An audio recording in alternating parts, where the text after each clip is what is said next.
Hi, everybody, and welcome back to yet another cracking installment of the Matt Brown Show. This is the Secrets of Fail series where we're talking to CEOs of big companies all about their failures in business. You know, the stuff they won't share on their LinkedIn timeline.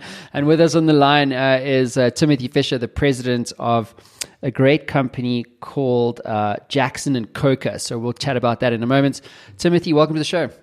Thank you. Thanks for having me. No, the privilege is all mine. So why don't you kick us off, Timothy, with the elevator pitch? What are you guys up to at Jackson and Coker? Yeah, so what we do at Jackson and Coker is called locum tenens, and I wasn't familiar with that firm, but it's basically temporary staffing for physicians and advanced practitioners. So we partner with physicians and advanced practitioners around the U.S., and we move them from areas that have plenty of them to areas that don't have enough of them. That's the short version. Mm-hmm. How big is this problem that you guys solve? Well, we have a shortage of physicians in the U.S. that is just getting worse as the boomers retire. So it's estimated by 2030 that we're going to have a shortage of 140,000 physicians in the United States. So that is a problem. It's a big problem. I mean, if you can't get access to a good physician, that's a real headache. How long have you guys been at this? Obviously, you guys are a huge company, but how long have you been at this? Rick Jackson, our founder, started Jackson and Coker in 1978, and obviously it was very different in 78. It was more like a doctor would take a week's vacation, and they needed somebody to fill in for him. So that's how the business started out. But now it's evolved into there's just not enough physicians. So that changes the dynamic a little bit. Yeah, of course it does. Cool. So let's get on to the meat and the potatoes of this series, which is all about failure. So Timothy, what is your story of failure for our audience today? Well, my story of failure is not, it didn't start in the business world. It actually started in college for me. I went to the Air Force Academy out close to where you are in Colorado Springs. And I went in thinking I was very smart. I played basketball there. I thought I was hot stuff, and I got humbled in a big way, and I learned a lot from that experience. But that has kind of shaped my lens as a business leader, and it goes all the way back to when I was 17 years old, believe it or not. So what actually happened when you were? Was it at the Air Force, or what happened? Yeah, it was at the Air Force Academy, and West Point and Annapolis and the Air Force Academy, they're hard to get in. I got in somehow, and I played ball there. And I just really struggled coming from a small town in Illinois where I grew up. School was easy for me. I was successful in basketball. Everything was fairly easy. And then I got to the academy and I realized I wasn't as smart as I thought I was. I wasn't as good at basketball as I thought I was. And I just struggled every single day. And I left after 2 years. I didn't finish. Once you start your third year, you're obligated to finish. And I left after 2 years. So many people consider that a failure. I would say I do too, because I didn't finish. But it was a blessing in disguise in hindsight. Mm-hmm. So what did that experience teach you, Timothy? Well, it taught me that I'm going to have to work a lot harder than other people to be successful in my life. And again, that's a powerful message to learn when you're 17 years old. And I'm thankful for it in hindsight. At the time, it didn't feel very good, but that there's a lot of really smart people out there, and that you have to have a plan for your life. You have to execute that plan. You have to work hard. All those things that came pretty easy to me, they don't come easy when you do the adulting. I have two sons that are 28 and 25. And they're still trying to figure out adulting. And they always say it's not easy.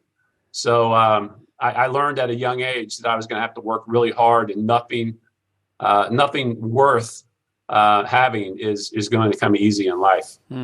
That formative, I agree with you. I think those formative experiences, when I remember, like my first company was a record label, which I sold. And then I was like, I thought I could walk on water, Yeah. Like when you're 20, your kid's age is like 26, 28, like if you tell him you can walk on water, he'll probably believe you.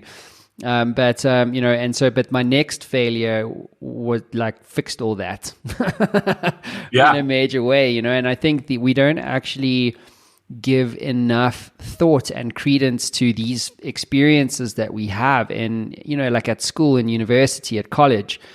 because as we venture into the business space, like we remember, those things where we were like, that really sucked. That's right. I wasn't as talented as I thought I was. I wasn't as smart as I thought I was. And as a consequence of that, I now realize and recognize that I actually have to change myself so that I can become the person, the business leader, the CEO, the chairman that I know I can be. That's a great way of putting it, Matt. And I think another way that I failed, it was as a parent, because I don't think I did what you just said very well. We all want our kids to have a better life than we do, but I think we also raise them in a bubble a little too much. And then they come out into the real world and they haven't failed enough under their parents' roof, and they don't know how to handle failure. And that's a real problem. I see that. We hire a lot of people right out of college here, and a lot of these people have never failed in their life. Well, we're taught not to fail. You know what I mean? Or that failure is bad. It's kind of like this, when you go to school, what are you being measured on? You measured on grades. What are grades? How are grades generated on a test? So failure is bad. You do 1,000 tests at school, and you do another 10,000, in college. And you're measured on your ability to retain information or construct arguments or whatever. But either way, failure as a sentiment is manifested in that it's bad. Like failure is not a good thing. If you fail, you're not worthy. That's and right. I think that as a system should be changed. We should be celebrating failure, because that's how you get better grades, right? Is to keep failing at the same thing. And it's the same thing with, in business. It's like, I don't know anyone who's come onto the series who's like, I'm a rock star and I've never failed. Like, I don't know where this comes from. Well, I think it makes them better in the business world. And I course corrected as a parent. I remember when I did it, my oldest was in high school. I started asking him at the dinner table at night. I said, give me an example of how you failed today at school. And the first week I started doing it, they were like, what are you talking about? I didn't fail at anything. And I'm like, well, that's not good. You're not trying enough. You're not pushing yourself out of your comfort zone enough if you're not failing at all. So I tried to course correct, but I wish I would have done it earlier. And I think even catching them in high school helped them be more successful in the business world today, because they understood that everybody fails and you want to fail forward. Yeah, absolutely true. So let's go back in time. What would you do differently, Timothy, if you could get into the Matt Brown Show time machine? Well, I would probably think I wasn't as hot stuff as I did coming out of high school. I think the best leaders are humble leaders, and I was humbled in a way that wasn't very fun. But and that was part of my failure story was being humbled.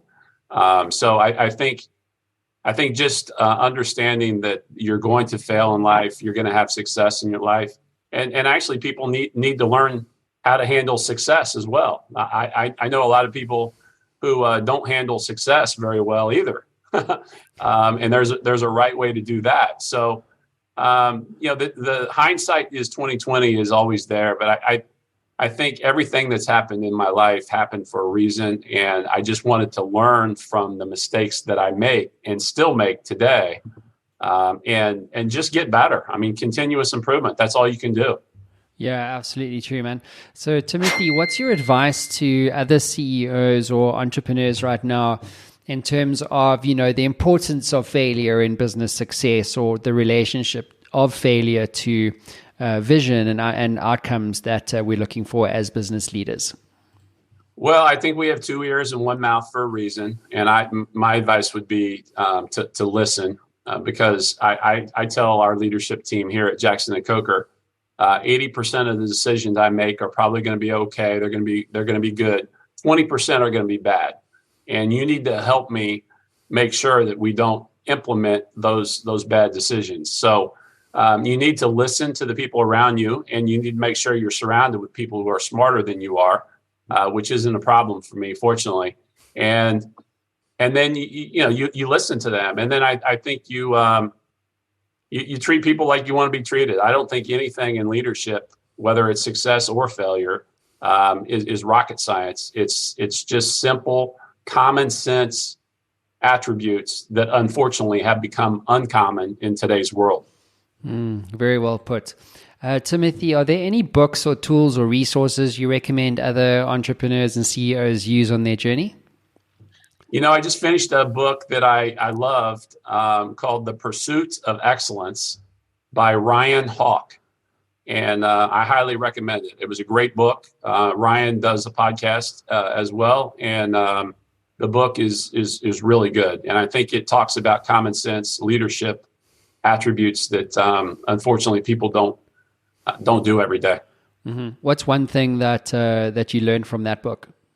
The biggest takeaway for me was mindset and the importance of mindset and doing hard things and pushing yourself outside your comfort zone, because that's where the growth happens. That's so true. Hey, cool. I'll check that book out. Timothy, that concludes your time in the hot seat. Thank you for being vulnerable on the Secrets of Fail series. Really great story. Thank you for making a difference to my audience all around the world. Stick around, Timothy. Everybody else, I will see you all again soon. Cheers.